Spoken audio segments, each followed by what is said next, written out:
Part 1. The Beginning. Bedtime is supposed to be a happy event for a tired child. For me, it was terrifying. While some children might complain about being put to bed before they have finished watching a film or playing their favorite video game, when I was a child, nighttime was something to truly fear. Somewhere in the back of my mind, it still is. As someone who is trained in the sciences, I cannot prove that what happened to me was objectively real, but I can swear that what I experienced was genuine horror. A fear which in my life, I'm glad to say, has never been equaled. I will relate it to you all now as best I can. Make of it what you will, but I'll be glad to just get it off of my chest. I can't remember exactly when it started, but my apprehension towards falling asleep seemed to correspond with my being moved into a room of my own. I was 8 years old at the time, and until then I had shared a room, quite happily, with my older brother. As is perfectly understandable for a boy 5 years my senior, my brother eventually wished for a room of his own, and as a result I was given the room at the back of the house. It was a small, narrow, yet oddly elongated room, large enough for a bed and a couple of chests of drawers, but not much else. I couldn't really complain because even at that age I understood that we did not have a large house, and I had no real cause to be disappointed, as my family was both loving and caring. It was a happy childhood during the day. A solitary window looked out onto our back garden. Nothing out of the ordinary, but even during the day, the light which crept into that room seemed almost hesitant. As my brother was given a new bed, I was given the bunk air beds which we used to share. While I was upset about sleeping on my own, I was excited at the thought of being able to sleep in the top bunk, which seemed far more adventurous to me. From the very first night, I remember a strange feeling of unease creeping slowly from the back of my mind. I lay on the top bunk, staring down at my action figures and cars strewn across the green-blue carpet. As imaginary battles and adventures took place between the toys on the floor, I couldn't help but feel that my eyes were being slowly drawn towards the bottom bunk, as if something was moving in the corner of my eye. Something which did not wish to be seen. The bunk was empty, impeccably made, with a dark blue blanket tucked in neatly, partially covering two rather bland white pillows. I didn't think anything of it at the time. I was a child, and the noise slipping under my door from my parents' television bathed me in a warm sense of safety and well-being. I fell asleep. When you awaken from a deep sleep to something moving or stirring, it can take a few moments for you to truly understand what is happening. The fog of sleep hangs over your eyes and ears, even when lucid. Something was moving, there was no doubt about that. At first, I wasn't sure what it was. Everything was dark, almost pitch black, but there was enough light creeping in from outside to outline that narrowly suffocating room. Two thoughts appeared in my mind almost simultaneously. The first was that my parents were in bed because the rest of the house lay both in darkness and silence. The second thought turned to the noise, a noise which had obviously woken me. As the last cobwebs of sleep withered from my mind, the noise took on a more familiar form. Sometimes the simplest of sounds can be the most unnerving. A cold wind whistling through a tree outside, a neighbour's footsteps uncomfortably close, or, in this case, the simple sound of bed sheets rustling in the dark. That was it. Bed sheets rustling in the dark, as if some disturbed sleeper was attempting to get all too comfortable in the bottom bunk.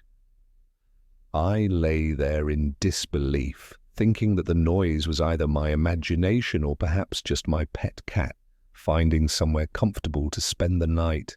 It was then that I noticed my door, shut as it had been as I'd fallen asleep. Perhaps my mum had checked in on me, and the cat had sneaked into my room then. Yes, that must have been it. I turned to face the wall, closing my eyes in the vain hope that I could fall back to sleep. As I moved, the rustling noise from underneath me ceased. I thought that I must have disturbed my cat, but quickly I realized that the visitor in the bottom bunk was much less mundane than my pet trying to sleep, and much more sinister.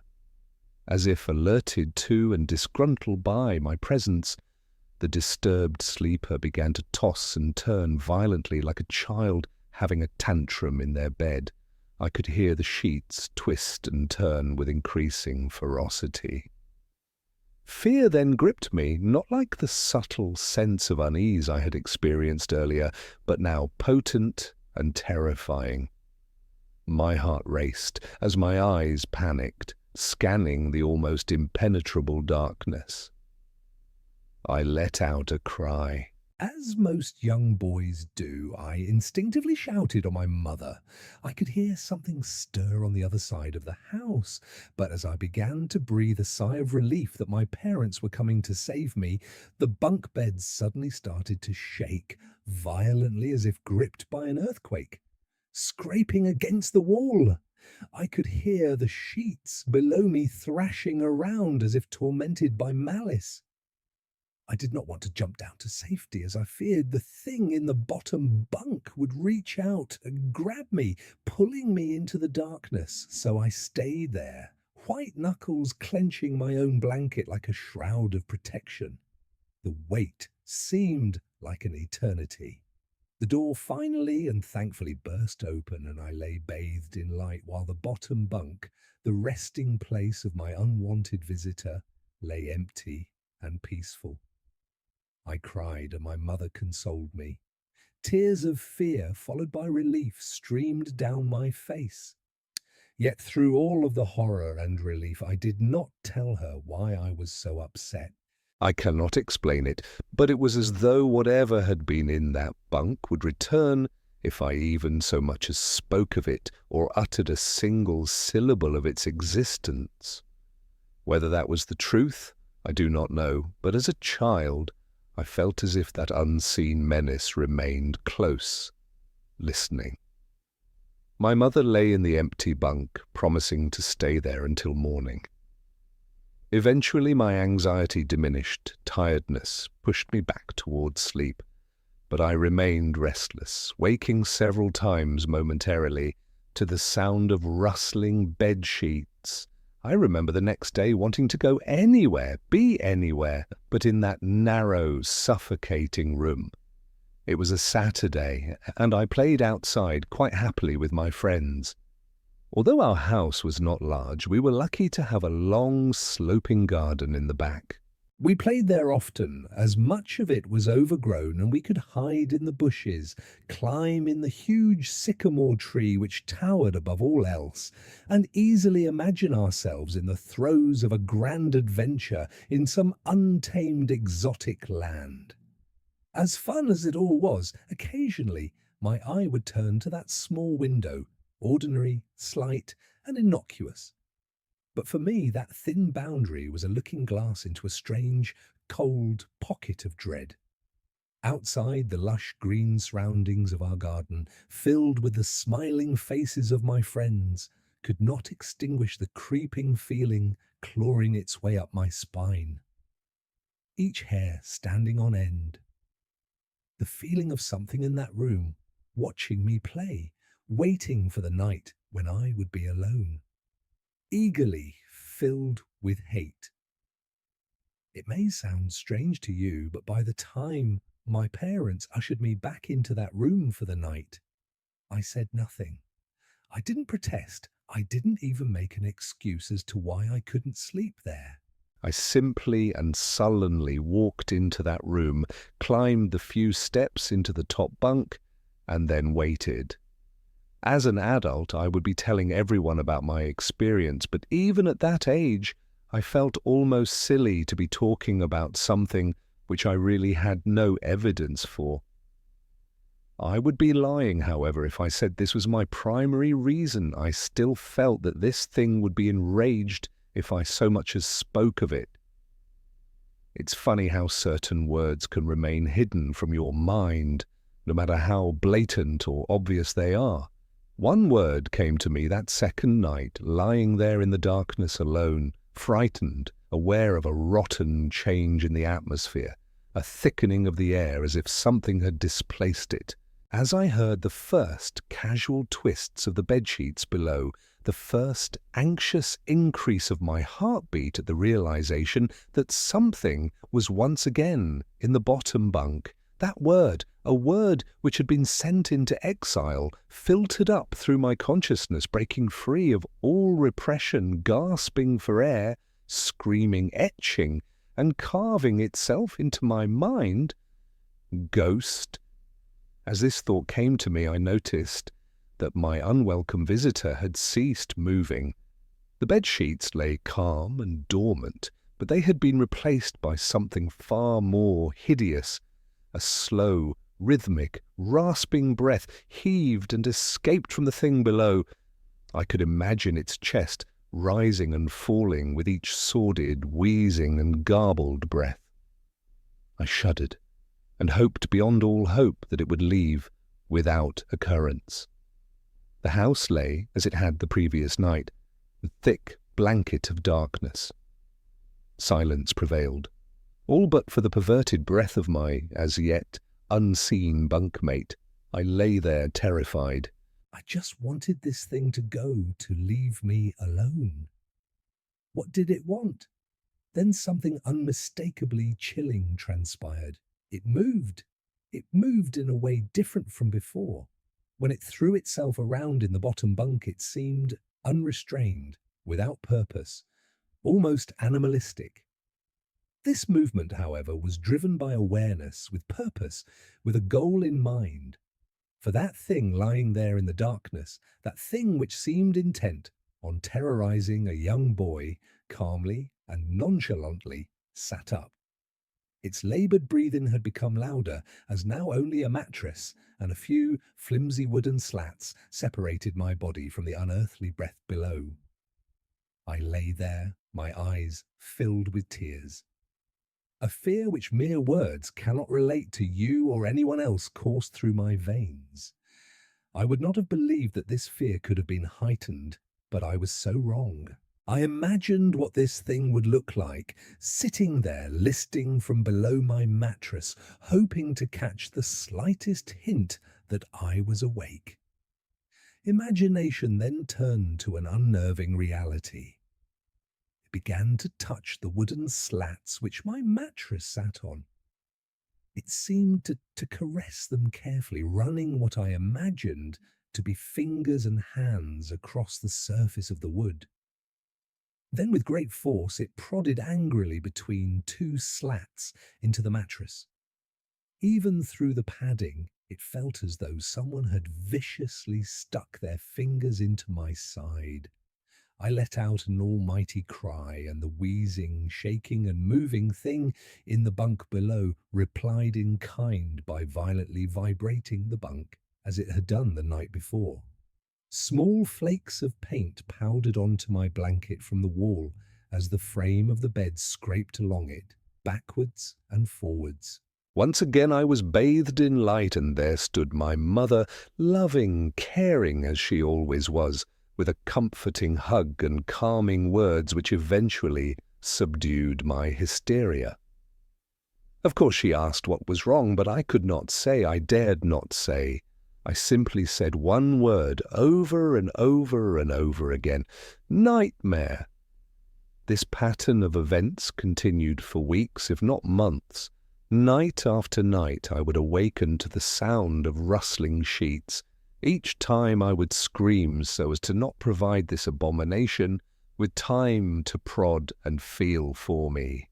With each cry, the bed would shake violently, stopping with the arrival of my mother, who would spend the rest of the night in the bottom bunk, seemingly unaware of the sinister force torturing her son nightly. Along the way, I managed to feign illness a few times and come up with other, less than truthful reasons for sleeping in my parents' bed. But more often than not, I would be alone for the first few hours of each night in that place. The room where the light from outside did not sit right. Alone with that thing.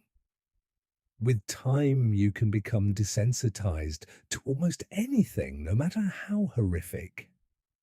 I had come to realize that for whatever reason, this thing could not harm me when my mother was present. I am sure the same would have been said for my father, but as loving as he was, waking him from sleep was almost impossible. After a few months, I had grown accustomed to my nightly visitor.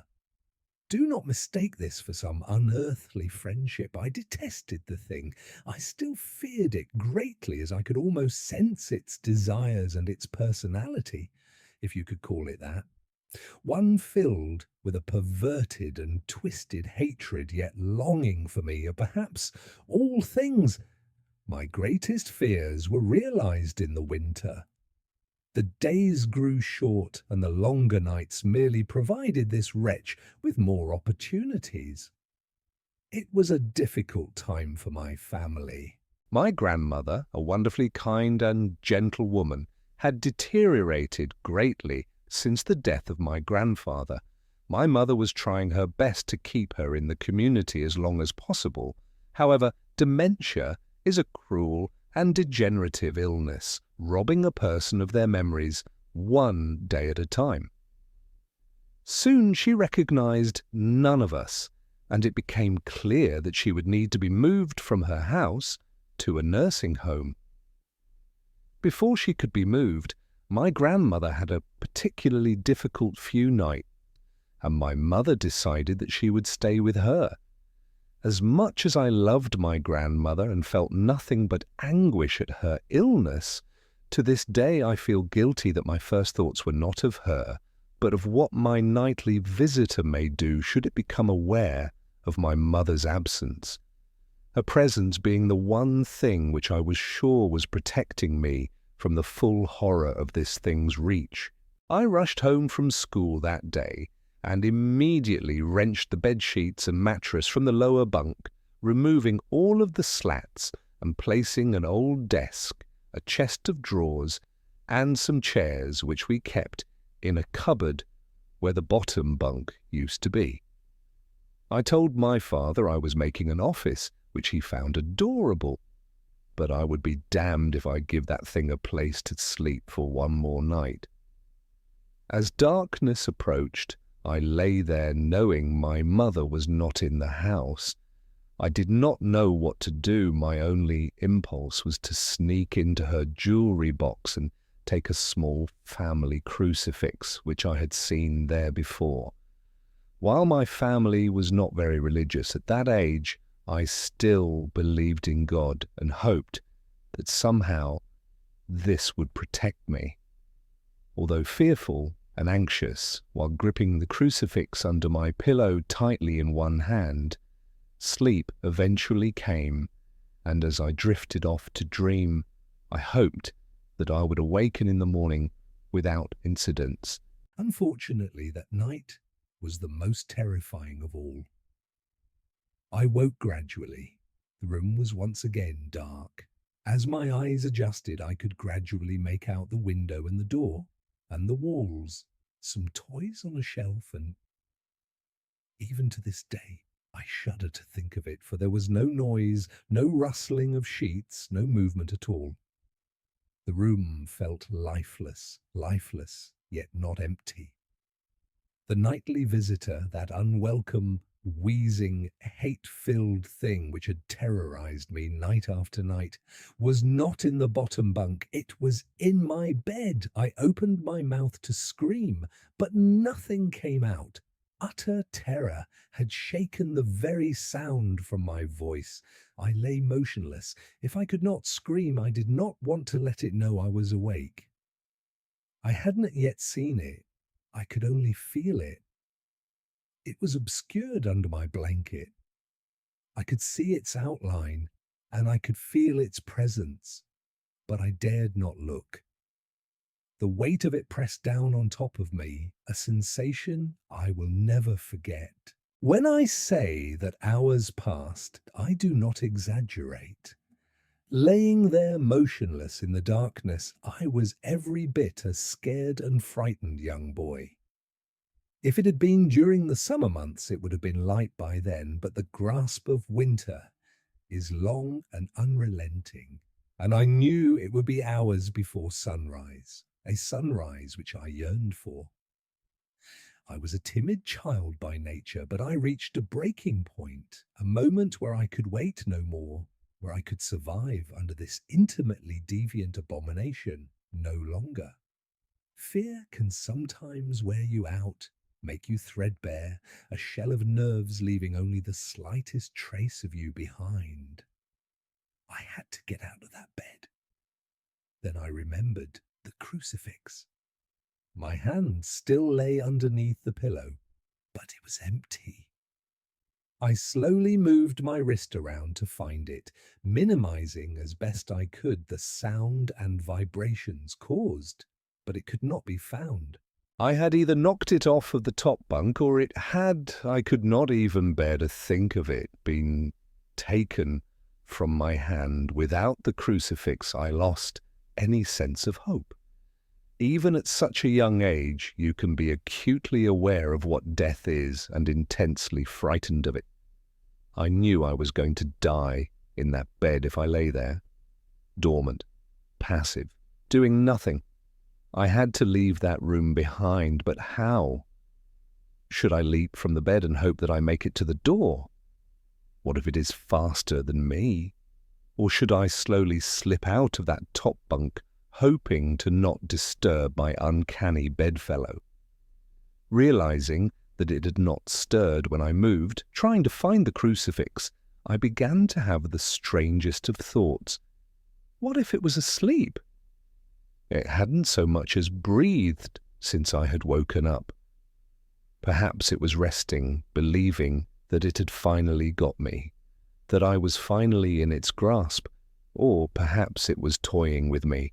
After all, it had been doing just that for countless nights, and now, with me under it, pinned against my mattress with no mother to protect me, maybe it was holding off, savouring its victory until the last possible moment. Like a wild animal savouring its prey. I tried to breathe as shallowly as possible, and mustering every ounce of courage I could, I reached over slowly with my right hand and began to peel the blanket off of me. What I found under those covers almost stopped my heart. I did not see it, but as my hand moved the blanket, it brushed against something, something smooth and cold, something which felt unmistakably like a gaunt hand. I held my breath in terror, as I was sure it must now have known that I was awake. Nothing. It did not stir. It felt dead. After a few moments, I placed my hand carefully further down the blanket and felt a thin, poorly formed forearm. My confidence and almost twisted sense of curiosity grew as I moved down further to a disproportionately larger bicep muscle. The arm was outstretched, lying across my chest, with the hand resting on my left shoulder as if it had grabbed me in my sleep. I realized that I would have to move this cadaverous appendage if I even so much as hoped to escape its grasp. For some reason, the feeling of torn, ragged clothing on the shoulder of this nighttime invader stopped me in my tracks. Fear once again swelled in my stomach and in my chest as I recoiled my hand in disgust at the touch of straggled, oily hair. I could not bring myself to touch its face, although I wonder to this very day what it would have felt like. Dear God, it moved. It moved. It was subtle, but its grip on my shoulder and across my body strengthened. No tears came, but God, how I wanted to cry. As its hand and arm slowly coiled around me, my right leg brushed along the cool wall which the bed lay against. Of all that happened to me in that room, this was the strangest. I realized that this clutching, rancid thing which drew great delight from violating a young boy's bed was not entirely on top of me. It was sticking out from the wall like a spider striking from its lair. Suddenly its grip moved from a slow tightening to a sudden squeeze. It pulled and clawed at my clothes as if frightened that the opportunity would soon pass. I fought against it, but its emaciated arm was too strong for me. Its head rose up, writhing and contorting under the blanket. I now realized where it was taking me, into the wall. I fought for my dear life. I cried, and suddenly my voice returned to me, yelling, screaming, but no one came. Then I realized why it was so eager to suddenly strike, why this thing had to have me now. Through my window, that window which seemed to represent so much malice from outside, streaked hope, the first rays of sunshine. I struggled further, knowing that if I could just hold on, it would soon be gone. As I fought for my life, the unearthly parasite shifted, slowly pulling itself up my chest, its head now poking out from under the blanket, wheezing, coughing, rasping. I do not remember its features. I simply remember its breath against my face, foul and as cold as ice. As the sun broke over the horizon, that dark place, that suffocating room of contempt was washed, bathed in sunlight. I passed out as its scrawny fingers encircled my neck, squeezing the very life from me. I awoke to my father offering to make me some breakfast, a wonderful sight indeed. I had survived the most horrible experience of my life until then, and now I moved the bed away from the wall, leaving behind the furniture I had believed would stop that thing from taking a bed. Little did I think that it would try to take mine and me. Weeks passed without incidents, yet on one cold, frost-bitten night, I awoke to the sound of the furniture where the bunk beds used to be, vibrating violently. In a moment it passed. I lay there, sure I could hear a distant wheezing coming from deep within the wall, finally fading into the distance. I have never told anyone this story before. To this day I still break out in a cold sweat at the sound of bed sheets rustling in the night, or a wheeze brought on by a common cold, and I certainly never sleep with my bed against a wall.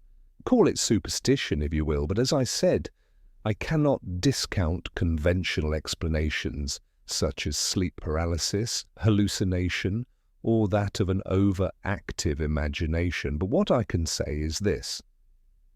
The following year I was given a larger room on the other side of the house, and my parents took that strangely suffocating, elongated place as their bedroom.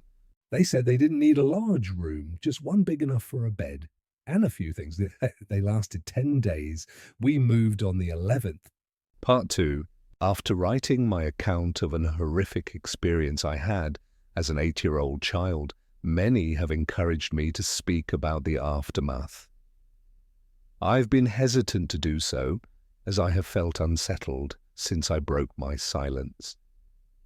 Sleep has not come easy to me these last few nights. My skepticism, however, remains resilient, and as such, I will tell of what I experienced in the other room. This won't be as long as what occurred only took place over a few days, but that was more than enough for me. If you recall, after that unwelcome nightly visitor left me, I was moved into another bedroom a year later. This room was much larger than the previous one and had a warm and welcoming atmosphere to it. Some places feel bad. The room before felt foul, but this one did not. Thankfully, I was given a normal bed. The previous one was taken apart and thrown out. a welcome sight I might add. I loved my new room. I enjoyed the space for all of my toys. I was happy that the place was large enough to have my friends drop by, but most of all, I was relieved to just be out of that uneasy, foreboding part of the house. On the first night, I slept more soundly than I had done for a long, long time. Of course, I still moved my bed several feet from the wall. I told my mother that I and my friends liked to use the gap between the bed and wall as a hiding place when we were playing. I awoke the next day feeling refreshed and relaxed. As I lay there watching some of my favorite cartoons on a small portable television, I noticed something odd. An old dark brown armchair which had always been there sat at the foot of my bed, large and looming. It was frayed and worn, having been given to us as part of a suite by my cousin, but it had been used many times even by then. The chair itself was not unusual, but what unsettled me was that I could have sworn that before I had went to sleep, the chair had been facing away from the bed. Now, in the cold light of day, the chair was facing me. I assumed one of my parents had moved it while I slept, probably looking for something which had been left there before we switched rooms. The second night was not as restful. It was around 11 p.m. and I could hear my parents' television from the other side of the house. The room was largely in darkness, the only illumination, an orange hue drifting through my window from the streetlights outside. I lay there content until I heard something quiet yet unmistakable. At first I thought it was the sound of my own breath exhaling and inhaling as I rested, but when I stopped for a moment, the quiet, almost inaudible sound of someone else in the room breathing in and out did not cease. It continued, rhythmically and without pause. I lay there in the darkness, but while I was still recovering from the terror instilled in me from my experiences in my previous bedroom, I was not entirely afraid. The breathing was so distant, and unlike the wheezing I had heard during my encounter with that thing in the wall, that I remained calm. And even at that early age, I believed that it was so subtle that it was probably my imagination playing tricks on me. Still, I took no chances. I stepped out of bed, walked across the room, and turned the light on. The sound had gone. I stared at that old, worn armchair facing the foot of my bed, which was within reaching distance of where I slept, and turned it around to face the other way. I had no real reason to do so, but something about it sitting there filled me with dread. The third night I was not so fearless. Again I awoke in darkness. Lying on my back, I stared up at the ceiling, which seemed to happily absorb the dim, orange light from the street. The tree outside my window swayed in a calm breeze, casting a strange collection of improbable moving shadows across the room. I could hear nothing but the long and distant hum of the city's night traffic.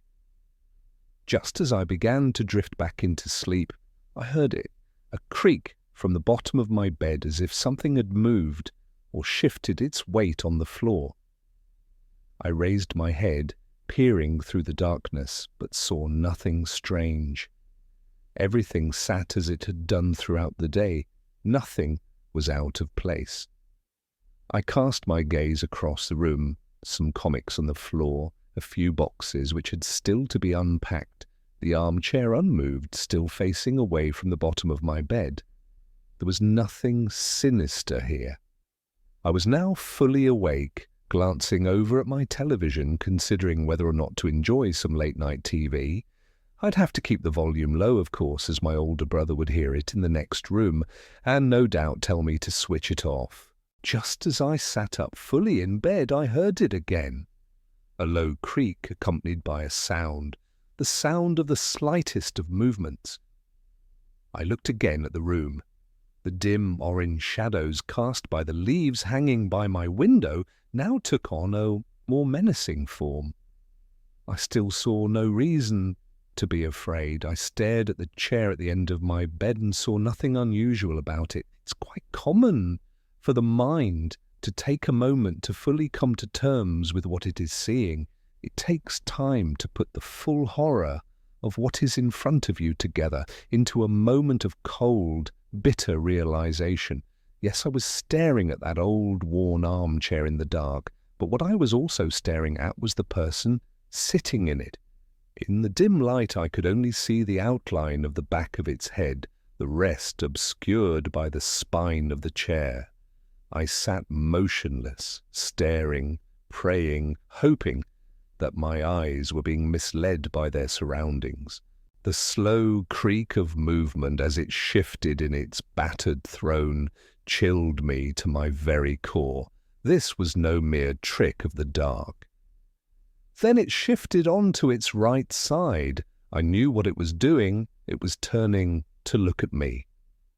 It was difficult to make out, for even in that room, it seemed darker than everything around it. I saw what looked like a collection of long fingers slip over the crest of the chair, and then another. The room was silent, but for the sound of this thing shuffling in its seat and the crash of my racing heart. At first, I could only make out the outline of its forehead, but then it began to rise up, revealing 2 pinpoints of light in the dark recesses of its deeply set eye sockets. It was staring at me. I screamed, and within a moment my brother and mother came into the room, switching the light on, asking if I'd had another bad dream.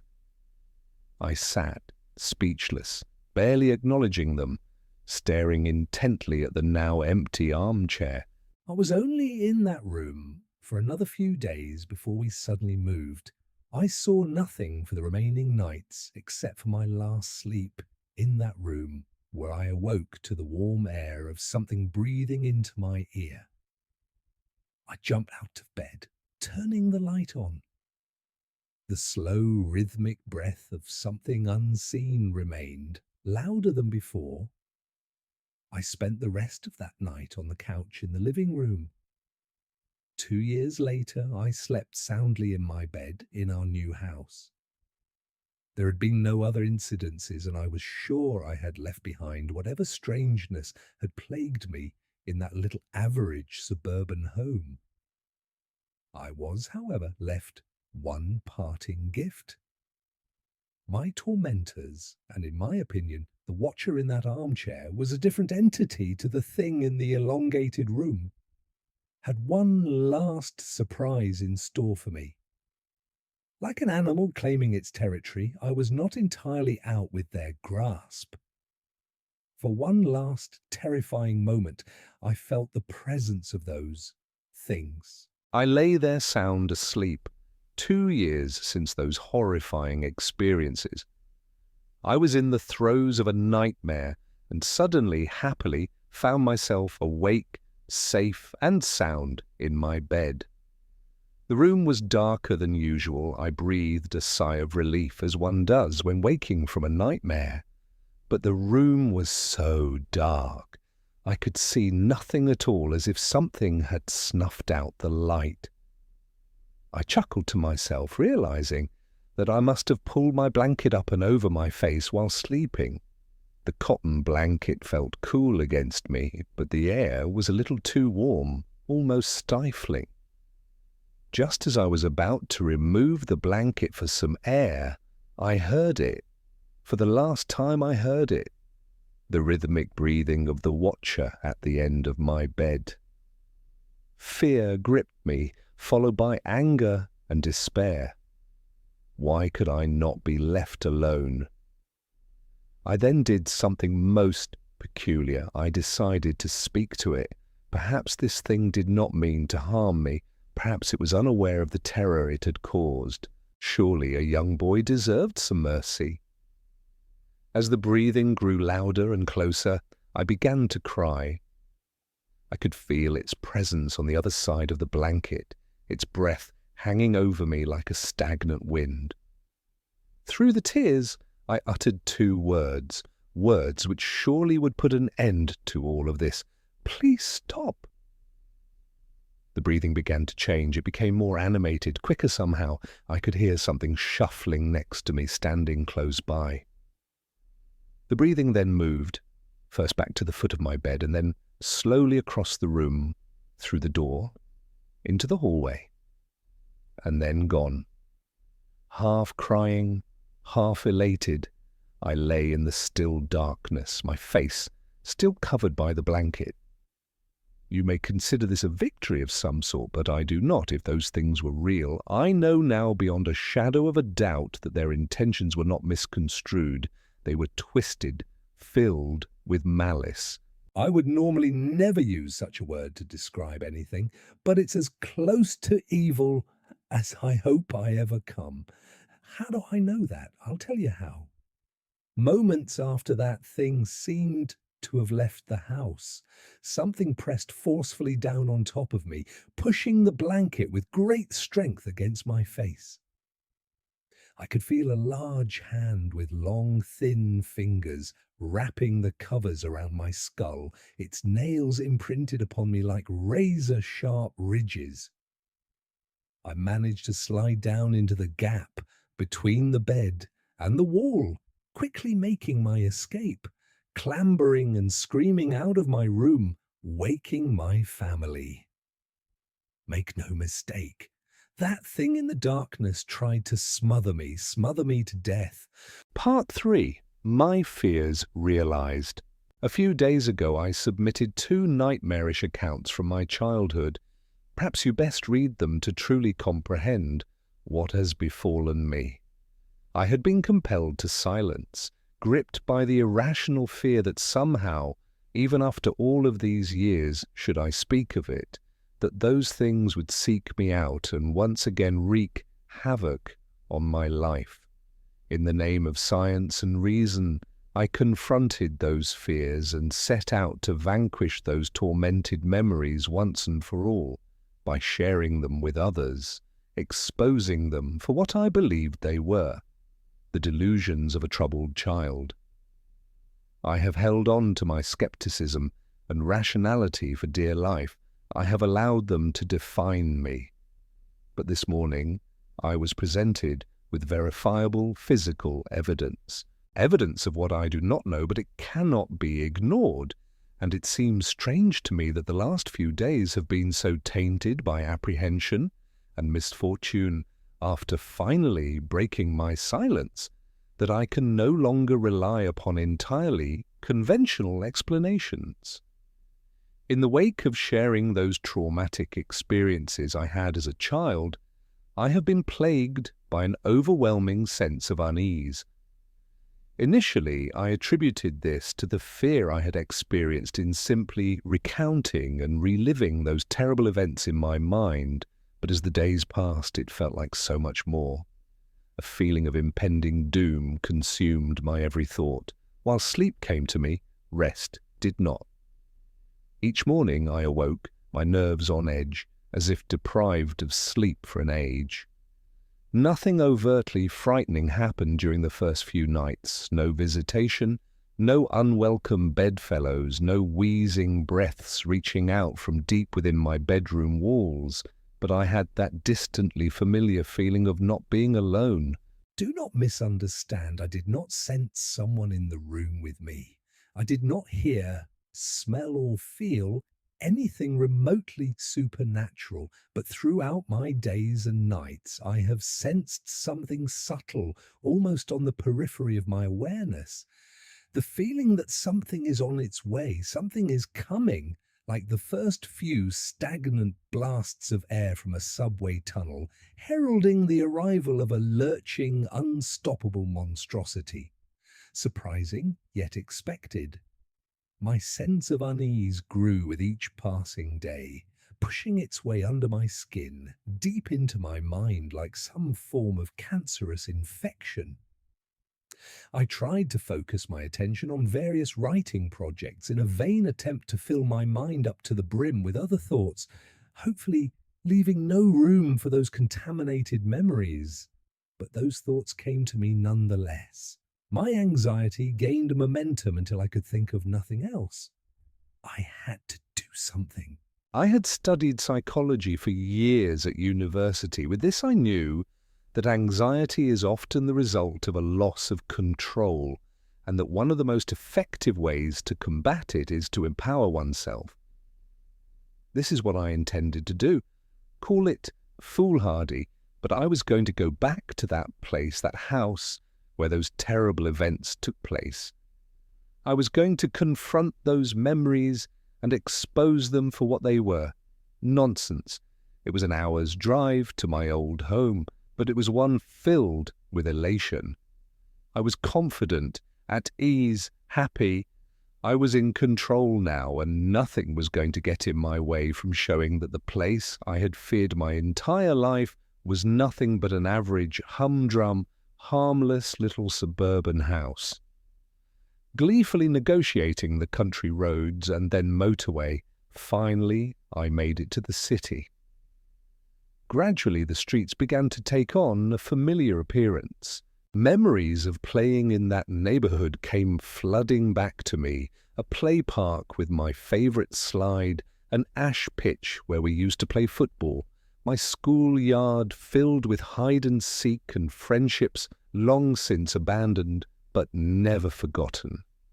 My mind wandered through those memories like a prodigal son walking home. Wandered so much so that before I realized it, I was pulling into the street where I had once lived. The road was long and disappeared far into the distance, finally entering into a sharp, blind turn. It was an old neighborhood and had been planned and built long before the advent of the car. This was evident by the narrowness of its roads, creating a strangely claustrophobic feeling, as if the houses on each side rose up, leering at passers-by. I slowed my speed and cast my eye over each house that I passed. It was a uniform place, with every house looking not dissimilar. My heart suddenly began to beat faster as a cold chill crawled up my spine. There it was. There was the house. It was late afternoon, and the street was quiet, almost lonely. I stared at that little place, wondering how such an ordinary home could have instilled so much fear in me. I had initially intended to only look at the house from afar, confirming it to me as a material construction entirely explicable and removed from anything uncanny. But as I parked, I took a deep breath, and before I knew it, I was out of my car, walking towards that old metallic gate, its once bright floral shapes now darkened by aged, flaking deep green paint, revealing nothing but rust beneath. I ran my fingers over its uneven top, and with a subtle gasp I pushed it open. Walking along the path, I was shocked at how disused the garden was. I thought to myself how much of a waste of a good lawn it was, which was all but obscured by a thick mosaic of weeds and other invasive species. But as I neared the house, I realized why. It was unoccupied.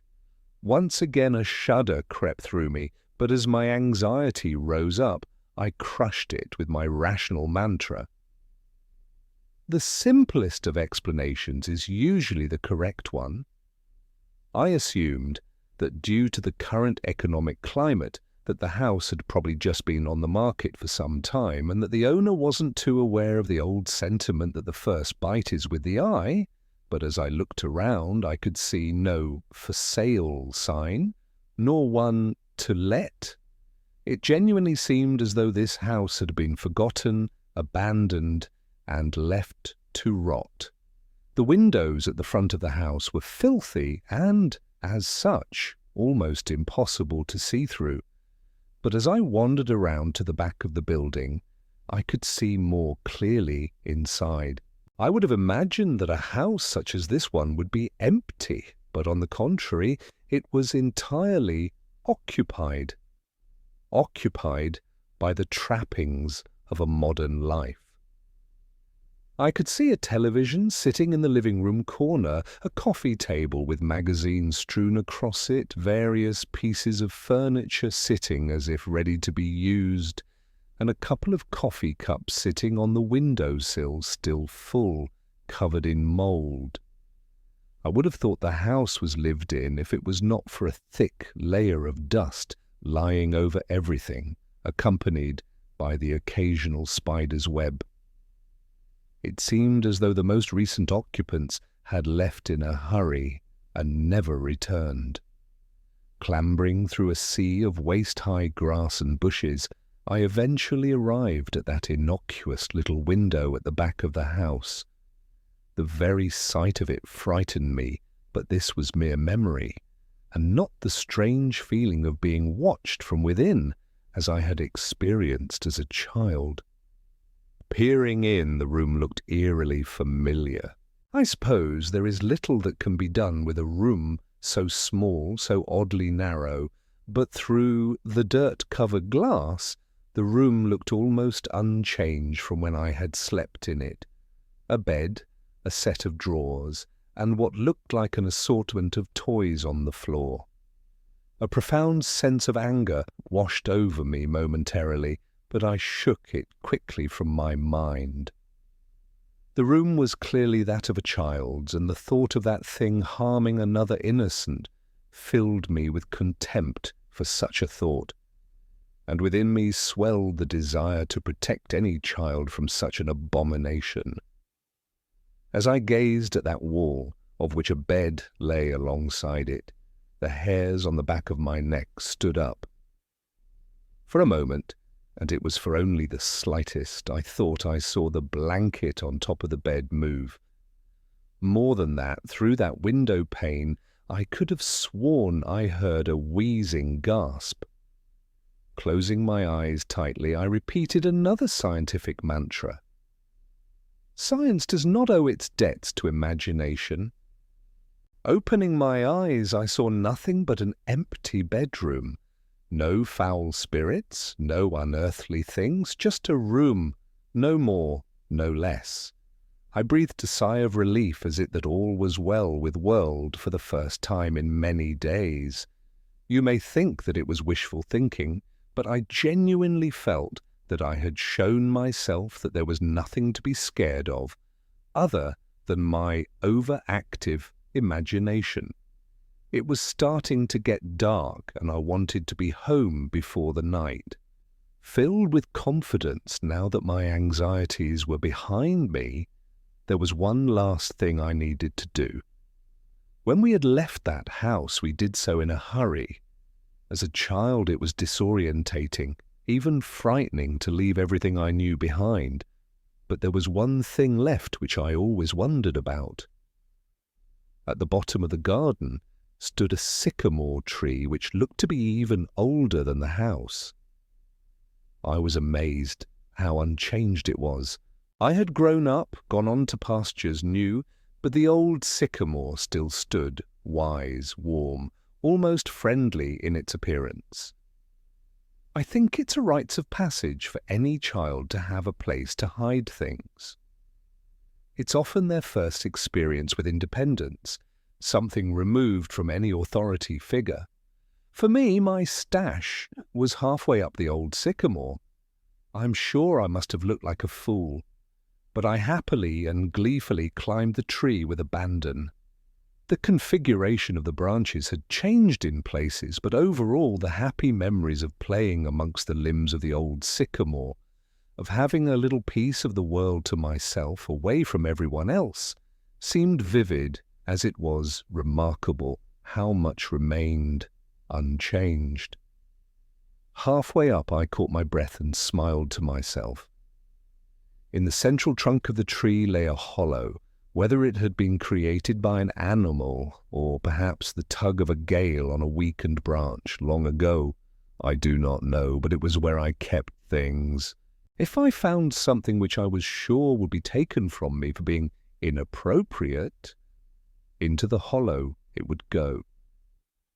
The truth is, though, that the majority of the items inside were not very interesting, mostly just toys and rarely exotic pieces of contraband like a slingshot or some smoke bombs. I had no reason to hide the toys, but when I was young it felt adventurous to have a secret. The hollow was dark and filled halfway with rotting leaves, no doubt deposited there from countless autumns. Nevertheless, I reached deep inside to see what remained. I couldn't believe it. I had found a toy that I had hidden there before we moved, all those years ago.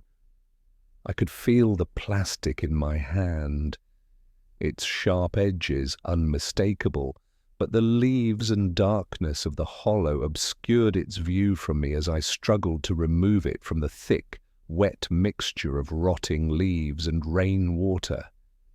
It seemed to be caught amongst a collection of small twigs. The reason I was so excited was that I knew when we moved that I had left one of my favourite toys behind, a small plastic First World War British soldier. It may not sound like much, but I had grown up on my family's stories of my grandfather's adventures during both wars, and while he had passed away before I was born, I would often act out exaggerated versions of the stories with this small soldier in the role of the hero, my intrepid grandfather. At the time, I thought a hollow the perfect hiding place for a soldier. My delight, however, quickly turned to horror. I felt sick to my stomach, for as I pulled the soldier out, I realized it was not my toy, but something else entirely. Stuffed into the back of the hollow amongst the sludge, and now in my hand, was the skeletal remains of a small animal.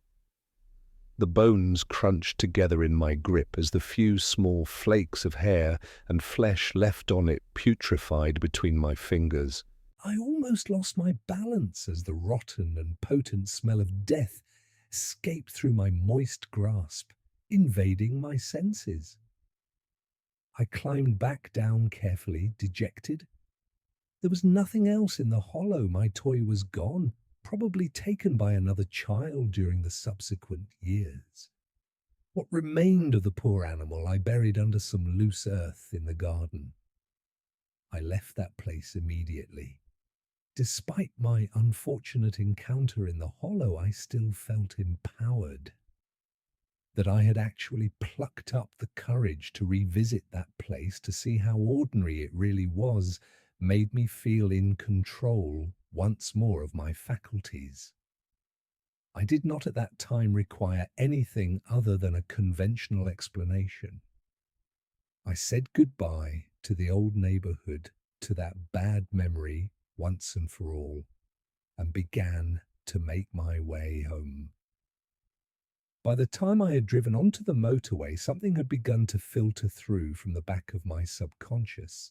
At first I disregarded it, dismissing it as my imagination, but as the sun shone its last and dipped below the horizon, I sensed the growing of a compulsion in me, an idea which seemed to have been born and nurtured for no good reason, no rationale, no sound causal footing, but one which had to be followed at all cost. I must get home. I increased my speed, zipping sporadically between the slower cars on the motorway, looking in the rearview mirror, keeping an eye on what might be following. I had to get home. Again I drove faster, constantly looking behind as if racing some unseen pursuer, 70, 80, 100 miles per hour. I tore along the road. I beeped. I yelled. The sweat lashed off of me. What was happening to me? Please, just let me go home. White-knuckled, I finally made it off of the motorway and onto the country roads, which would lead directly to my town. The roads were narrow and wound around the now bleak and ominous countryside. Darkness seemed to blanket the road in front of me. I turned my full beam on and breathed a sigh of relief to see a bright light again, even if artificial. The manic anxiety which had seemed to grip me on the motorway appeared to have diminished. However, I still glared into the rear-view mirror more often than I should have, just to make sure that there was nothing following me. What a ridiculous thought, to think of something chasing my car, to put myself and others in danger by speeding down a busy motorway.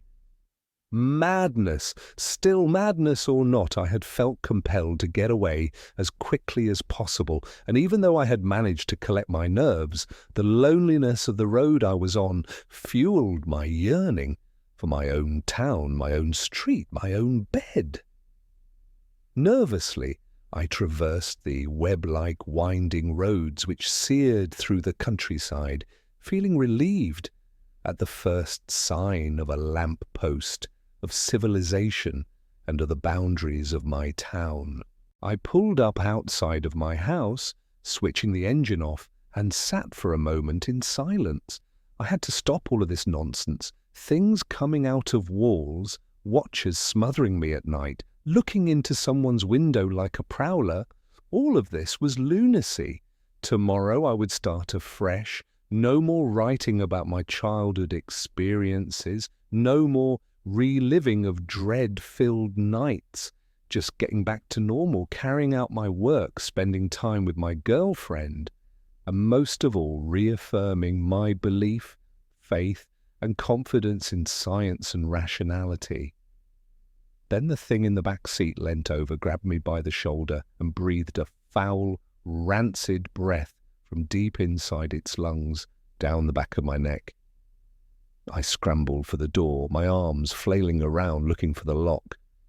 Fear possessed me, shook me, a fear I remembered all too well, a fear from all those years ago, lying awake at night in that sickening room.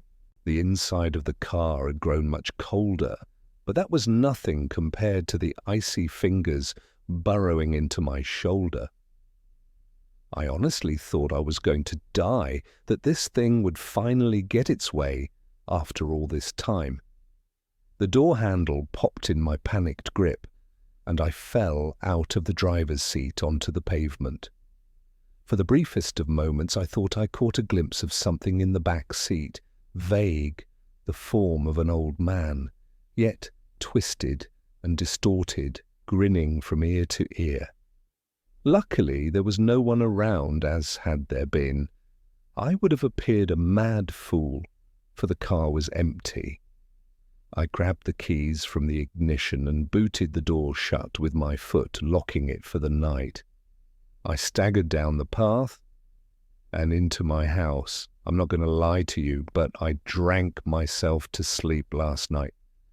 You may recall that I said I had evidence, actual physical evidence, of something unnatural.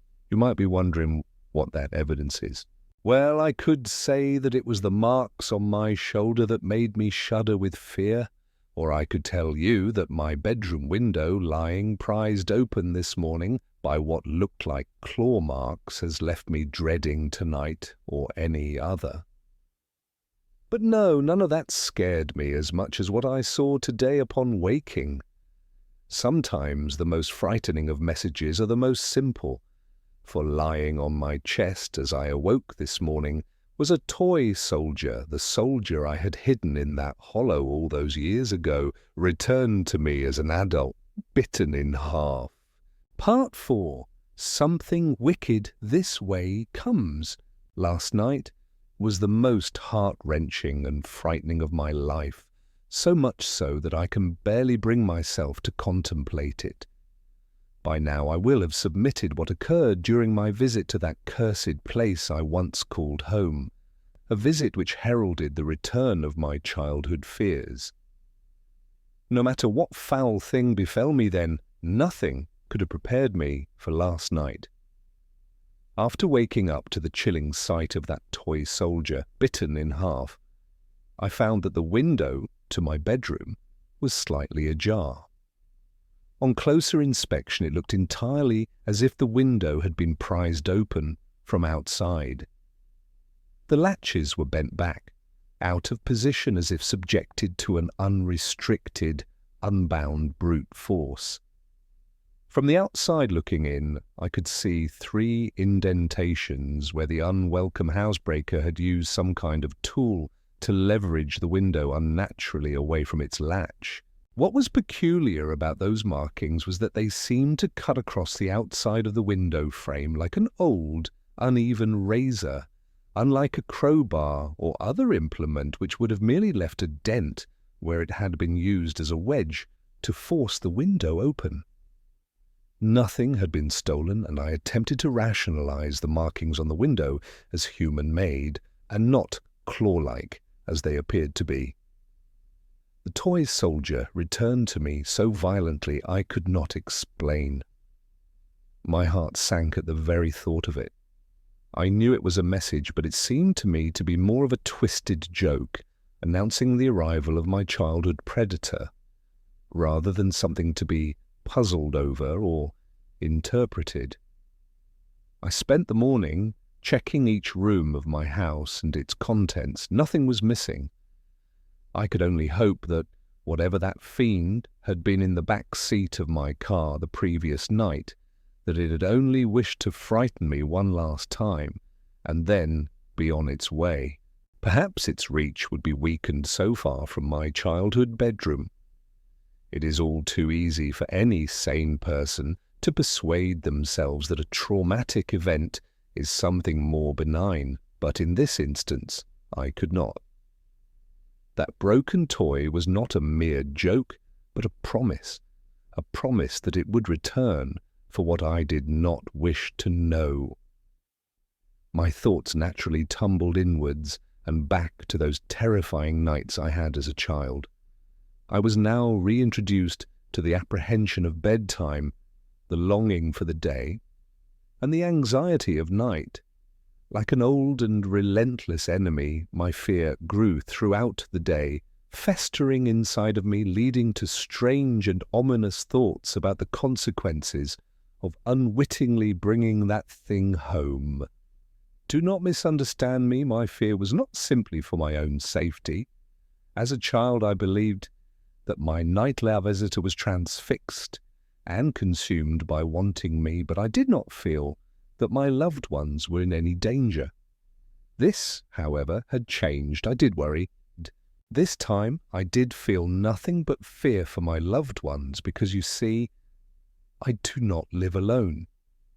My girlfriend and I moved in together over 2 years ago. I have caused enough damage now that I do not wish to speak her name and will simply refer to her as Mary. Mary and I had had a happy existence, and in fact, we were very much in love. This coming Christmas morning I was going to propose to her, but that beautiful moment has now been bitterly taken away from me by that rancid abomination. I knew that Mary would be home that evening. She works in events and promotion, and as a result is often away from home for days at a time, traveling around the country, coordinating various conferences and exhibitions. I do not complain about this, as she and I both know that I am a solitary character, and that the odd few days of solitude normally do me good, allowing me to dive headlong into my writing, absorbing each and every word undisturbed.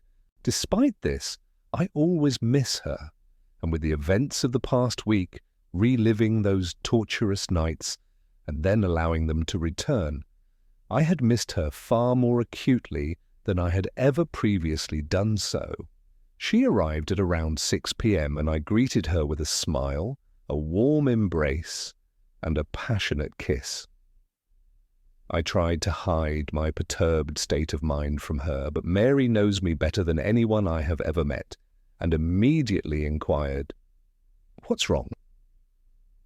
I tripped and fumbled through my words as I explained to her that I had written a story about my childhood and that exploring those dark and twisted memories had left me distraught.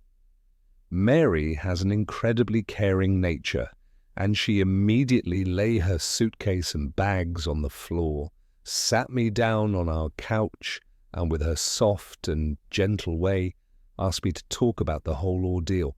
But I couldn't. I couldn't mention this wretch, which had now found its way to our home. An invisible and twisted invader which had been led there by my idiotic curiosity. At the time, I felt that she would think me mad. But now, how I wish I had told her the truth. If there is one thing more damaging to a relationship than a lie, it is a half-truth. Not because it is deceitful, but because it is a corruption of the truth, perverted and abused to suit the teller's needs. I told her my half-truth. I told her about my story, that of the thing in the narrow room and the watcher at the end of my bed, but that is where the truth ended and a lie began. I deliberately and deceitfully mentioned that it was, of course, just my imagination as a child, and neglected to talk of my experiences of returning to the scene of those depraved crimes. Knowing that she would see the damaged window latch and claw marks, I spun my web as I told a grand tale about waking up to a burglar attempting to break into our house and having to chase them away. I was quite the hero. I lied to her, and she showed me great sympathy and kindness for my deception. I was embarrassed by the truth then, and I am ashamed of my lie now. If I had been truthful, then perhaps we could have faced this menace together, but instead, that thing took advantage of my dishonesty and put a wedge between us. The events of last night desecrated the most important thing in the world to me. Night-time arrived in all of its bleakness and was unwelcome. I lay in the darkness, waiting. Mary was sound asleep next to me, each breath a soothing reminder of companionship. But despite my growing aversion to loneliness, I would have no sleep that night. I knew from experience that when my uninvited guest would show itself, it would do so with subtlety, increasing its grip on me with each visitation as if requiring time to build up its strength, a leech feeding on my fear for succor. My nerves kept me on edge, which fought back the oncoming onslaught of sleep admirably. In the end, though, biology won, and as my bedside clock lumbered towards 4 a.m., sleep took me. The relaxing blanket of nightly oblivion, anxiety washed away, my worries a distant memory, sinking deeper into the soft mattress below, and finally into a long sought-for rest. Sleep, no matter how deep, is rarely all-encompassing, for as I hovered over the cusp of a dream, something began to bother me, something invasive yet distant. I slowly opened my eyes and allowed them to adjust to the darkness. Mary lay soundly asleep, and I calmed myself by listening to her breathing in the night. Inhale was followed by exhale. Again and again, rhythmically, hypnotically, I began to drift towards sleep once more. But no, there it was, something else, distinct yet undefinable. It was distant, out of the way, almost obscured or smothered, as if coming from behind something. I strained my ears in an attempt to define it, but it was all too quiet. I remained in the bed for several more minutes, but with each passing second that almost inaudible sound grated on me, like broken glass on a raw nerve. Sleep was now abandoned, and with much frustration I decided to reluctantly investigate the source of the noise. I sat up in the bed and listened intently. It was unlike any other sound I had ever heard. Quiet, low, but as my mind adjusted to the noise, I slowly began to piece its nature together.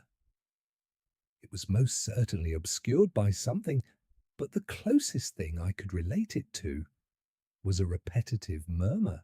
I heard something similar previously when I was a child, visiting my grandmother in a nursing home. a place which had left an impression on me, seeing the wandering residents confused and of a fractured mind, meandering around the grounds like lost inmates, murmuring repetitively to themselves of days gone past, repeating nonsensical phrases and words. This is what it reminded me of, a continuous stream of indecipherable words uttered by someone in the throes of confusion. I turned to check on Mary, watching her chest rise and fall with each breath. Assured that she was undisturbed, I left the bed. As I stood up, I recognized immediately that the murmuring was louder. While dark, I had left a light on in the hall, as I always do, which crept under the door and allowed me to view the room in a dim but visible way. I looked around to see if anything was out of place, but the room appeared as expected. My mind ambled back to that night as a child in the second room, when noises could be heard from some unseen yet ever-present menace. I took a step forward, and as I did so, the noise once again grew in volume.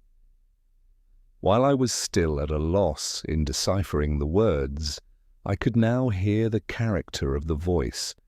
It was old, scratched by age, with a harsh, guttural undertone to it. The words were being repeated at a frantic pace and seemed anxious, yet muffled by some unknown barrier. I was frightened, but I drew strength from Mary being in the room, and with a deep breath filled with trepidation, I took another slow and silent step forward, my bare feet cushioned by the cold floor below. Again the voice became louder. I wasn't sure if I was imagining it, but I could have sworn that it had become more agitated as I drew closer. The next step I took shook me to my very core, for as that murmuring, garbled voice grew louder still, amongst the rambling, gravelled sound of it, I heard a word which shot an icy shudder through my bones, a word to be feared. It spoke my name. Dear God, it knew my name. To me it was as if knowing who I was somehow endowed that thing with an unlimited reach, that I may never be rid of it, that it could kill me at any moment. Something suddenly caught my eye, a movement accompanied by a ruffle of cloth. I knew now where that rhythmic, agitated voice originated. I knew now why it was muffled and difficult to decipher. I could now see it only a few feet in front of me, standing behind the closed curtains. The moon was in its ascendancy outside, and while its glimmer could not entirely penetrate the thick cloth, it could barely and faintly outline the thing watching between my window and the curtains. I cannot now convey the strangeness which then overcame me. My anxiety and terror had heightened, but an unusual compulsion, an untimely sense of purpose took me over. I had to see what it was. I took another tentative step towards the curtains.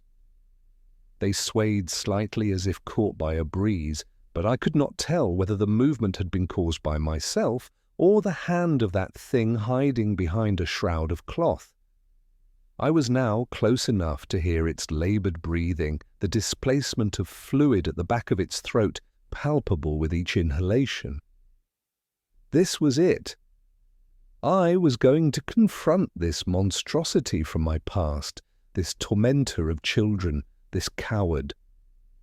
Raising my right hand slowly, I accidentally touched the fabric of the curtain, causing a subtle ripple which parted them momentarily. I gasped, for through that temporary slit, only for a moment I saw it. My God! How can I describe what was standing there? Even now I close my eyes and wish that I could erase it from my memory. It shivered and shook as it continued to murmur, repeating some indecipherable phrase, sounding like a bizarre mixture of numerous languages. Its emaciated skin stretched over an unnatural frame of brittle and prominent bones, vertebrae, ribs, and other inner workings almost protruding through its paper, thin, pale, languidly pink, and almost bruised-looking husk. As malnourished as it appeared, the stomach was distended in places, and its bony appearance did nothing to diminish the feeling that it was capable of exerting itself with brute, perverted force on any of its victims. Sickness swelled in my stomach, a tainted, offensive smell filled the air, and as it murmured and whispered in the darkness through what sounded like broken, fractured teeth, I could not help but feel pity for this wretch, quivering in the night as if victim of a long starvation. I quickly came to my senses and realized that this thing was not to be pitied, but feared. Not to be understood, but exposed. It was not shivering because it was cold. It was shaking with excitement, like a drug addict anticipating their next dose, standing there contemplating what I had just seen between the curtains. I once again prepared myself to remove its shrouded cloth protection and to reveal it for what it was, a cold-hearted vandal, a prowler of the worst kind, a deviant festering in its own delectation. As I once again raised my hand to draw the curtain, something caught my attention. Its incessantly confused, gravelly, and inarticulate whispers squeezed through that broken mouth and uttered the three most terrifying words I have ever heard. "Look behind you!" A cold breath slid down the back of my neck. Momentarily I froze, but love is a powerful motivator. Had I been on my own, fear would have taken me, shaking any possibility of resistance from my mind, but with Mary sleeping soundly in the same room as that thing, shielding someone I loved from that wretch was my only thought. I turned around slowly, and as I did so I could hear it wheezing, gasping, groaning for air. At a quarter turn, I could smell its breath. The stench of death hung in the air, plague-like and foul. Then I heard another voice. It was not that horror in the darkness, but Mary. She let out a scream which startled and distressed me to my very core, a scream which will haunt me for the rest of my days. I turned quickly and laid eyes on it, but it wasn't behind me, it was on the bed. It writhed and rasped, wheezing in delight, its bony spine curved with the anguish of countless years, protruding through a ragged, torn piece of cloth which hung loosely over its torso in a vain attempt to appear almost human. But was it human? Had it once been human? Or was it something so vile, so despicable, so utterly and sorrowfully contemptible that no man or woman could ever attempt to quantify or understand it? I sprung forward towards it, grabbing, hitting, pulling at that thing with every ounce of my strength, its loose skin slipping through my hands. It squeezed and forced Mary's face into her pillow with glee, as its other limbs arched and contorted, tearing at her nightdress, running its long, starved fingers over her naked body with its sordid caress. Mary's screams were muffled by the pillow, as I began to fear that she was being suffocated. I shouted, I yelled, I pleaded with that thing to leave her alone, to take me, to do anything it wanted. But that only served to animate the fiend to even greater depths of depravity. It was hurting her, cutting her, my beautiful Mary. Suddenly it stopped attacking her, but it still kept one of its brittle, gangly, and gaunt, yet weighted hands on the back of Mary's head, pushing her face further into her pillow.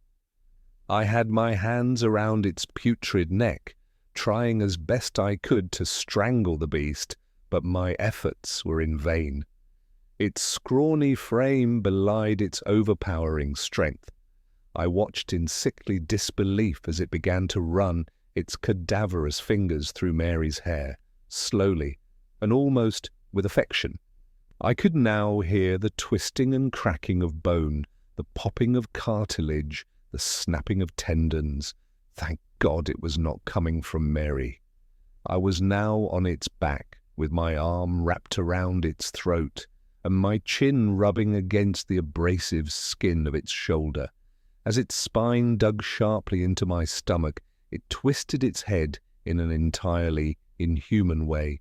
Its neck clicked and groaned under the strain with every arthritic movement, as if hindered by 1,000 years of rigor mortis. It was now looking at me. I have heard it often said of some people that they cannot see the forest for the trees, but now I truly appreciate that sentiment. So close was I to its black, icy stare that I could not take in its surrounding features. I increased my grip, I swore, I screamed, I would have torn its throat out if I could have, but it was all in vain as it continued to run its scrawny fingers through Mary's hair, nonchalantly while looking at me. I don't think I will ever truly recover from the sound which seeped out through what I assumed to be its approximation of a grin. A wheezing sigh, a grunt, something which sounded very close to a sinister, otherworldly laugh. As its face touched mine, its eyes stared deep into me. Not even my reflection was returned. 2 looking glasses into a sanctuary for the dark, devoid of light, happiness, and love. It was staring as if it wished to say something, as if it was trying to communicate a simple idea to me. Malice. With a wrenching, stuttered, and violent movement, it tore an entire fistful of hair from Mary's head, leaving behind it an open wound. Then it was gone. Mary did not scream, she merely whimpered. I turned the bedside lamp on, but no words of care or sympathy could console her.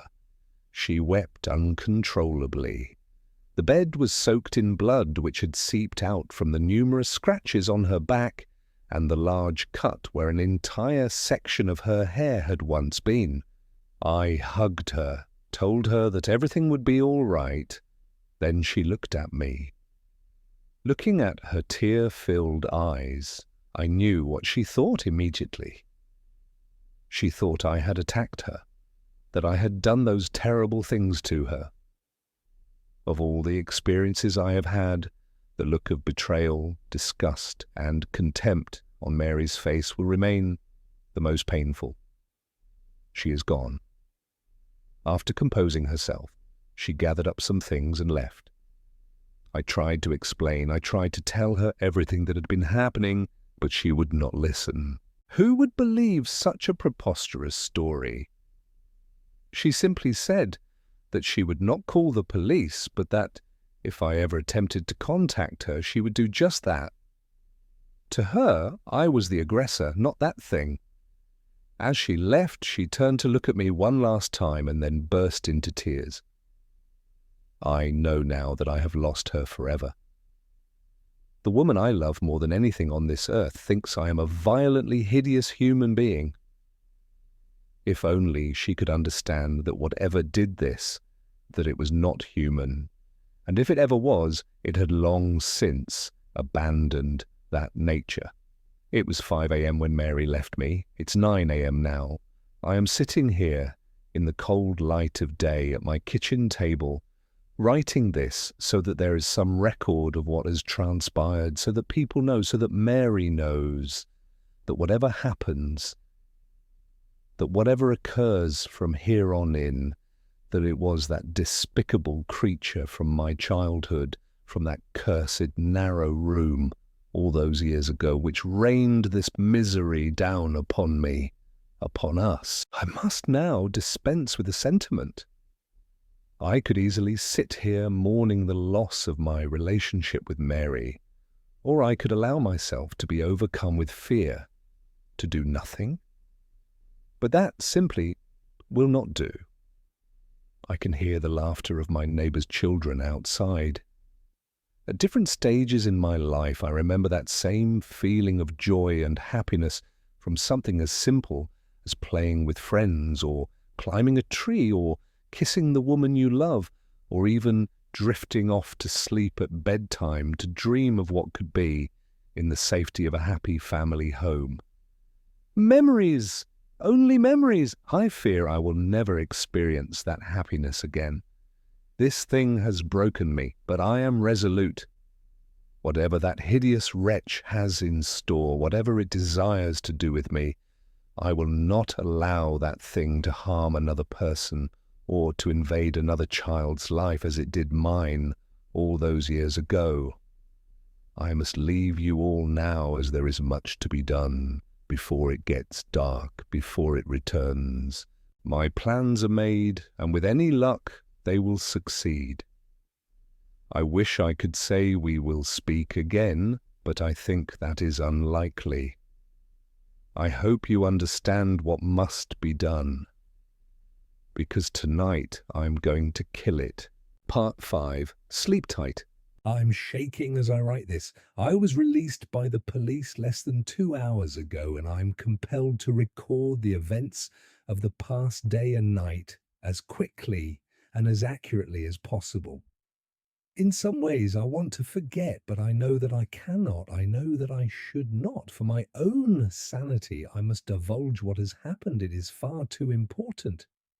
Should I ever allow myself to be swayed by the mechanical, rational nature of the world once again, these words should serve to remind me that what is unseen is both mysterious and frightening. After Mary left, I knew that I had lost her forever, but rather than be consumed by depression and inaction, I was invigorated by one purpose, by one thought, by one idea that I knew I had to carry out. I had to destroy that thing, for I could not allow the chance that it may one day hurt my loved ones or desecrate the innocence of another child. I also knew that I faced death, but feeling that I had already lost everything, that was a small price to pay. It is said that revenge is a dish best served cold, but having waited my entire adult life to be rid of this thing, its memory, and the shadow that it had cast upon me, I met the proposition of killing this fiend, this corrupt and perverted force, with a smile on my face. That night, it would be dead, even if I had to drag it to hell with me.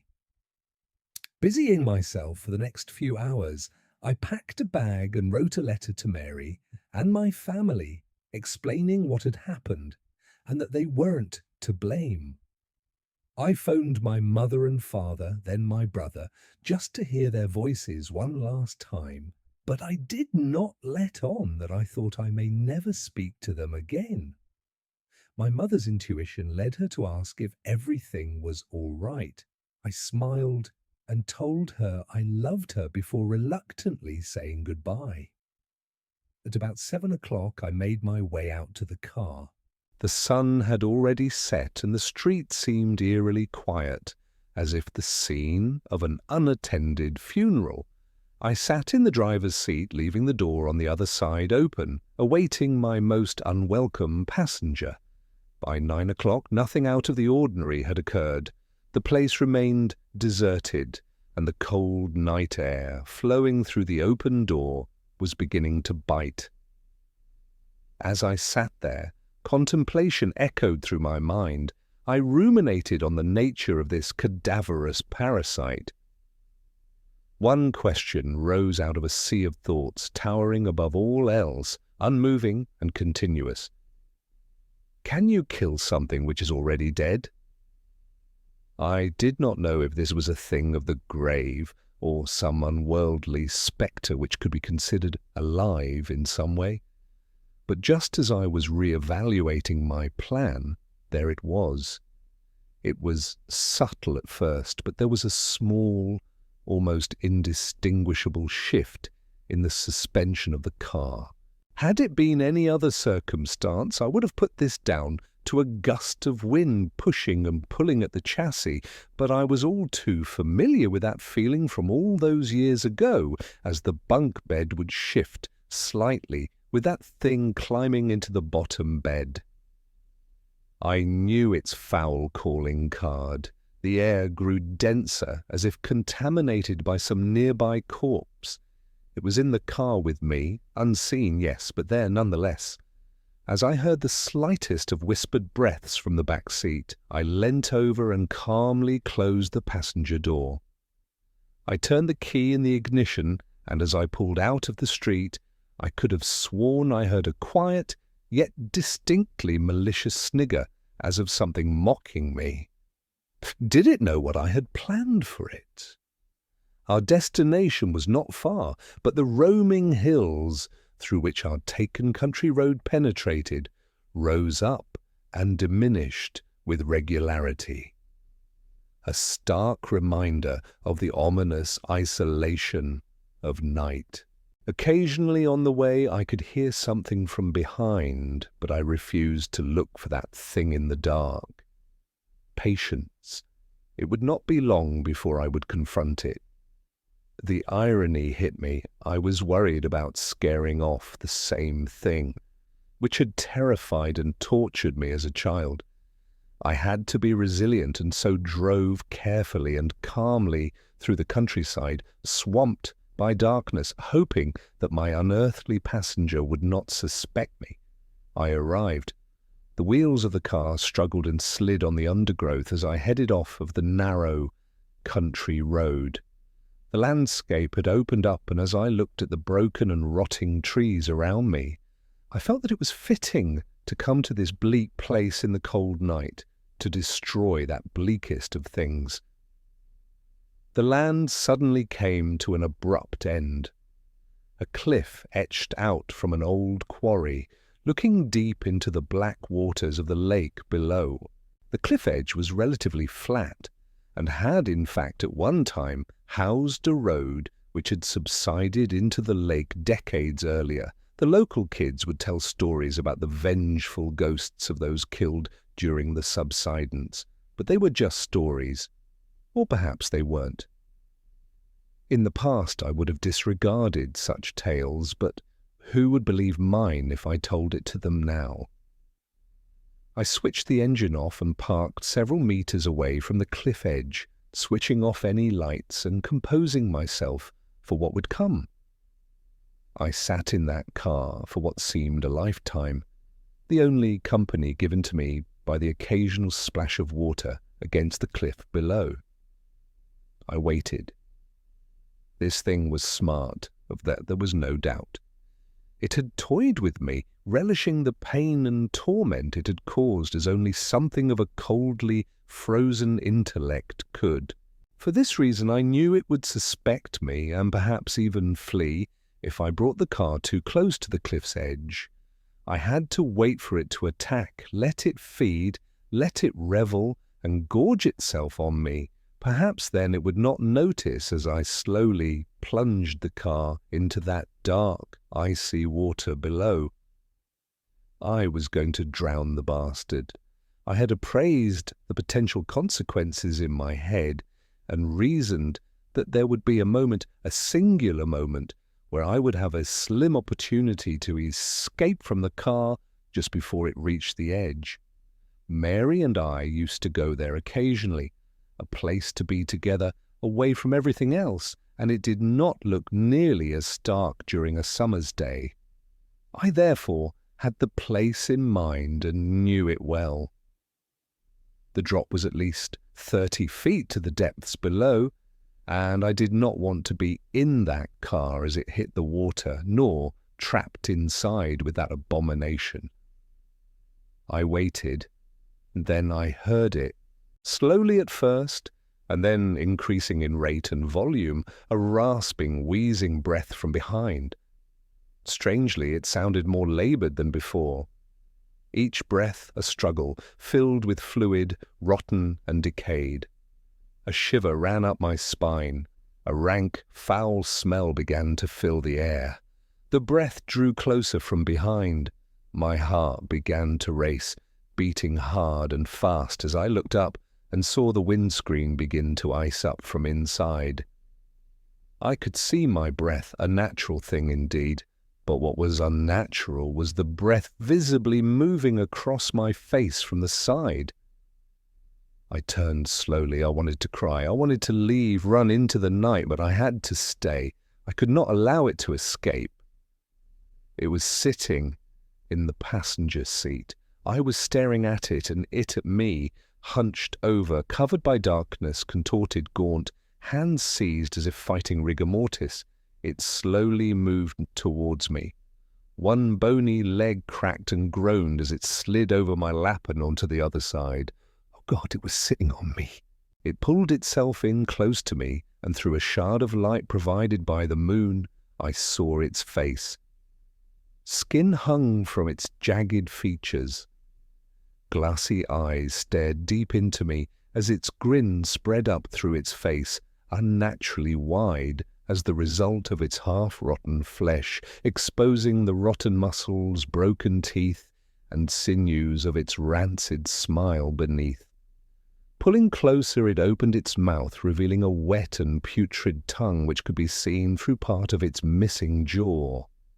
Wheezing, breathing heavily, a foul stench which stung my eyes and filled my mouth elicited a response from me as I retched, my body attempting to expel its poisonous fumes. And as I did so, it stopped for a moment and then cackled to itself, happy, content. Staring into its icy, cold eyes, it yet gave the impression of an afflicted and increasingly weak old man. It was still incredibly strong, but it seemed as though it had lost some of its potency. Perhaps leaving that elongated room had somehow affected it. Its long, protruding fingers caressed my face, and then, as a show of intent, it stuck one of them deep into my shoulder. I screamed as it bent and twisted inside of me, the rotting fiend moving its finger to cause the maximum amount of damage and pain that it could. As it did so, its other hand slid down against my body. It touched me. It was time. With my free arm, I turned on the ignition, and though my shoulder was still pinned to the seat, I managed to fight through the pain, put the car into gear, and took off as fast as I could. The creature flailed and screamed. It attempted to climb over me into the back seat, but I held on with all of my strength, the thoughts of what it did to Mary, enough to fuel my rage. We raced towards the edge of the cliff, and I eyed the driver's door frantically. As we neared our icy plunge, I screamed in anger at its festering, rancid face and pushed it off of me. It scrambled into the back seat for dear life as I scrambled for mine by unlocking the car door. It was too late. The car careered over the cliff face, and before I knew it, we hit the dark water, splitting the black glass-like surface with tremendous force. I should have died then, but an airbag took the brunt of my impact, although I still managed to scrape my head across the doorframe. Dazed, I looked around. The sound that I heard coming from that thing was malformed, yet familiar. The squeal of some demonic child soon gave way to the anguish and rage of an ancient intelligence which knew that it faced almost certain death.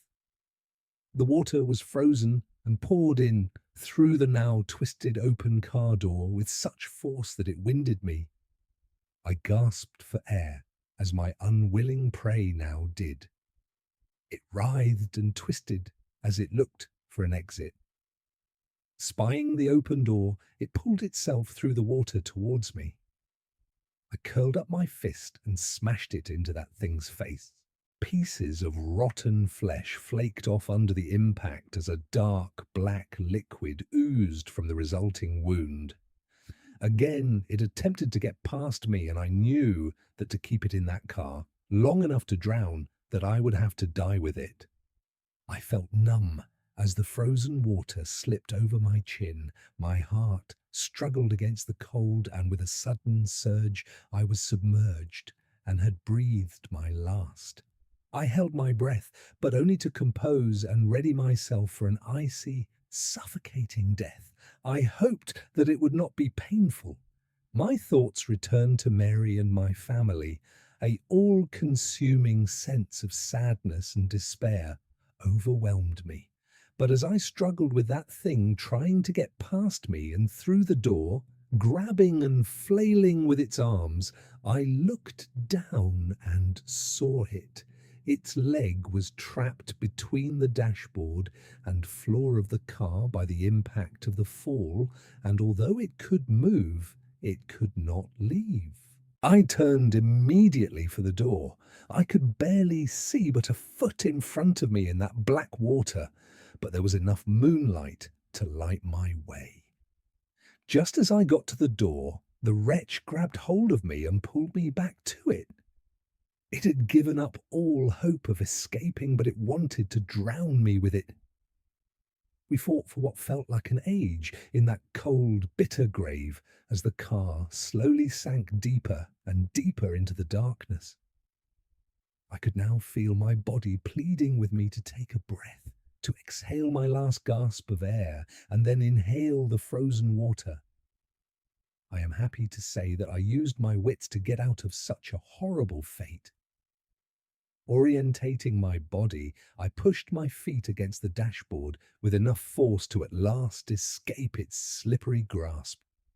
I do not remember much else, bar the anguished and hate-filled scream that my tormentor let out as I left it to die at the bottom of that icy lake. I found myself walking through the wilderness, cold, wet, but alive. The wound in my shoulder slowed me down, but I kept the bleeding at bay by applying pressure to it with my other hand. It took me 2 hours to walk home, and I'm amazed that I did not collapse from exhaustion or hypothermia. When I saw the familiar sight of the street that I live on, I was filled with a sense of accomplishment, a sense of pride and triumph. I had beaten that thing once and for all. That is, until I went inside my house and found a trail of large, wet footprints leading from the front door to my bed.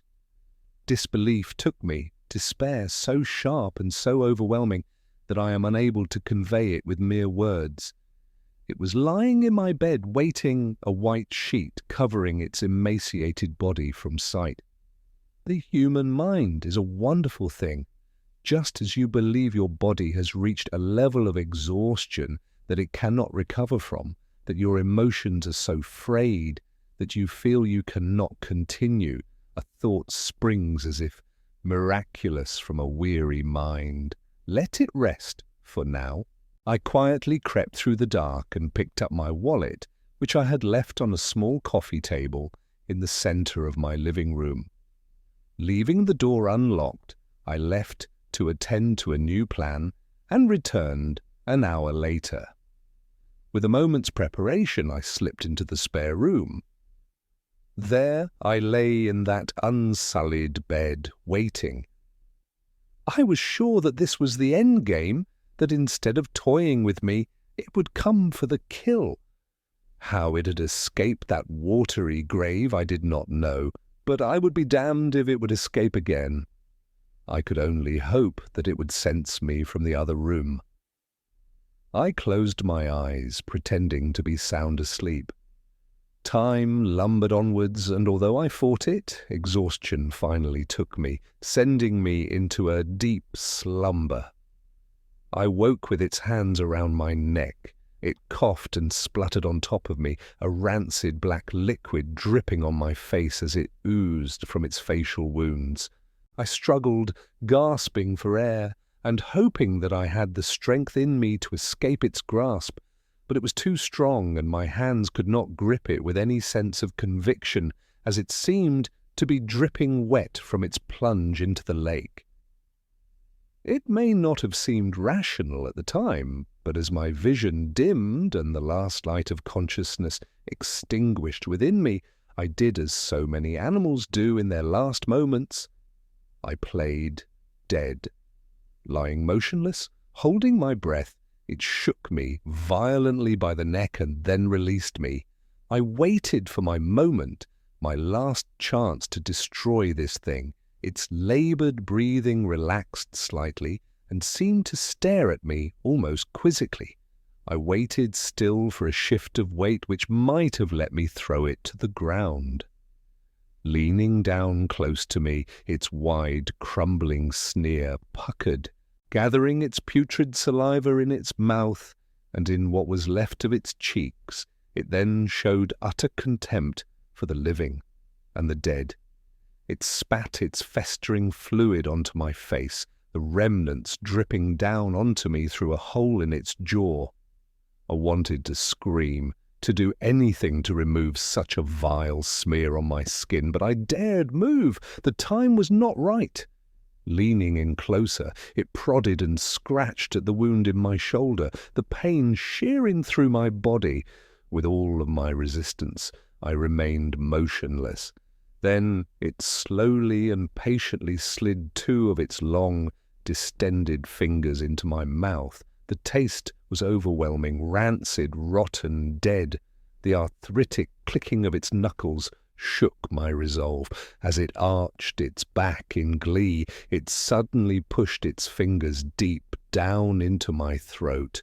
I gagged, an instinctive reaction. Instead of being shocked, a garbled laugh emanated through its broken teeth as it thrust its fingers deeper into my mouth. I felt its cold, hard flesh scraping against the inside of my throat, pleading without words for it to stop. In our darkest of moments, we sometimes find our true strength. I rolled to my side, using its weight against it, and finally managed to break free. I fell onto the floor, its long reach grasping at my feet. I kicked and screamed, and at last was free. It stared at me only for a moment, rising up on top of the bed, its brittle bones cracking under its own force. It now towered tall and gaunt, ready to pounce. Since I was a child, I had been a victim. It had terrorized me, taken my innocence, attacked Mary, and broken my life. I would not stand for it any more. Sometimes the most dangerous prey is the one who can outthink you, the one that lulls you into a false sense of dominance or superiority, the one who has conquered any fear of you with a sense of anger and betrayal. It had fallen into my trap, one conceived by logic, reason, and an understanding of the world through the eyes of a scientific mind. Fire cleanses all. As it groaned, shrieked, cracked and contorted, readying itself to pounce, in one swift motion I removed a blanket from the floor, revealing a bucket filled with gasoline which I had bought in that short time of preparation. I threw it as hard as I could, the liquid splashing all over that horror and the bed. It grinned at me, mocking my very existence, making light of my pain and the agony it had caused. From my pocket I pulled out a lighter, lit it, and threw it onto that wretched thing. It writhed and screamed in agony, parts of its flesh crumbling away, searing into nothing in front of my very eyes. I almost felt sorry for it. Let it burn. The fire got out of hand. Thankfully, a neighbor heard the screams and saw the smoke, calling the fire brigade. I remember nothing of how I escaped. I spent several hours in hospital being treated for light smoke inhalation and painful burns to my hands. It still hurts as I type, but as with many superficial wounds, they will heal. Perhaps there will be a few scars, but I can live with that.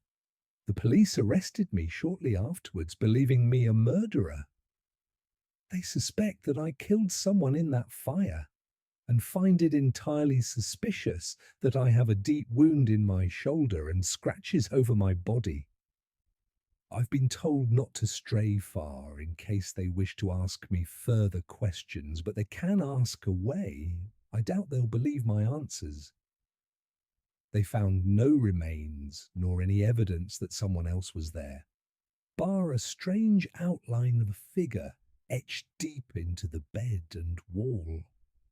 It looked as though whatever had been there attempted an escape, but I do not think it accomplished this.